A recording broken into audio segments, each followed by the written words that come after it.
Obama's been doing a lot of outreach to Congress lately, and he's been having a lot of dinners. Last night, the dinner was with some House Democrats. One of the people at the dinner is joining me now, Maryland Congressman and House Minority Whip Steny Hoyer. Congressman Hoyer, nice to see you, sir. Hi, Chuck. Good to be with you. One of the things I was surprised to learn this morning, I was talking to Jim Clyburn this morning about the dinner, and he said the issue of change CPI and the idea of the changing, so basically the unpopular parts of the president's budgets among House Democrats really wasn't a big part of the conversation. What was a big part of the conversation? Jobs, economic growth, fiscal stability. Jobs was clearly on the president's mind and was his focus.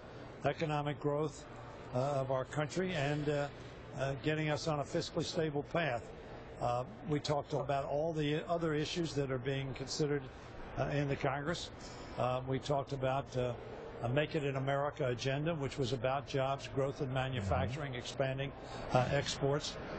We also talked about, as you would not be surprised, about gun violence and also about immigration. We spent a significant time on immigration and on jobs. And I think they were probably the two major subjects that we considered, but we discussed a whole gamut of issues confronting the Congress. Very positive meeting. Was he making the case of saying, hey, you might not like some of the things I'm going to compromise on, but stick with me? Was he asking for that kind of help? Really, no, it really didn't come up in that context. I think there was an expression of support by all the members that were there. There were 8 of us there.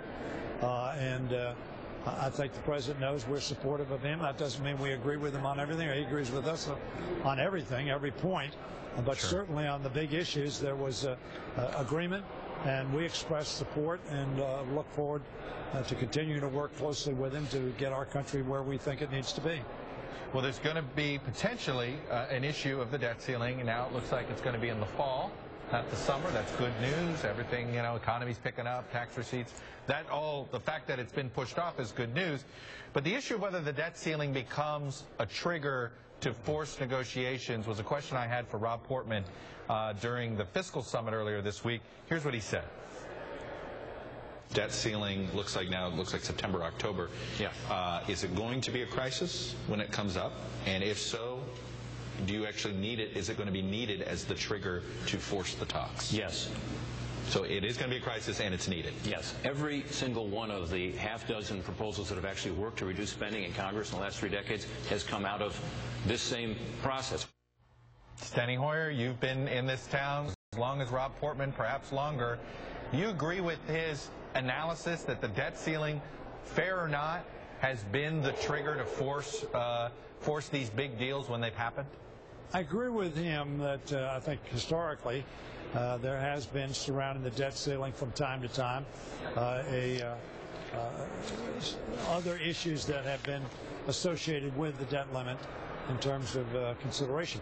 What I don't agree with him is that this is analogous to other situations. After all, for the first time in 2011, when they took us to the brink, they being the Republicans took us to the brink of default, that was the first time in history that we had been downgraded. The first time that the crisis was really perceived to be real in the sense that a party or a group in the party, in this case the Republican Party, thought that default was an acceptable alternative, that you could take the national debt, the creditworthiness of the United States hostage in order to accomplish an objective. One of the things we discussed last night, Chuck, was that neither the president nor ourselves are going to be intimidated or held hostage by the debt limit. The debt limit is for obligations we have already incurred.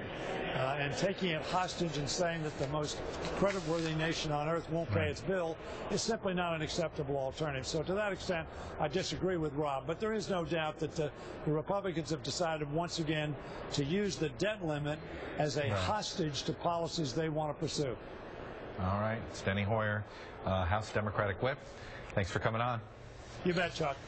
All right.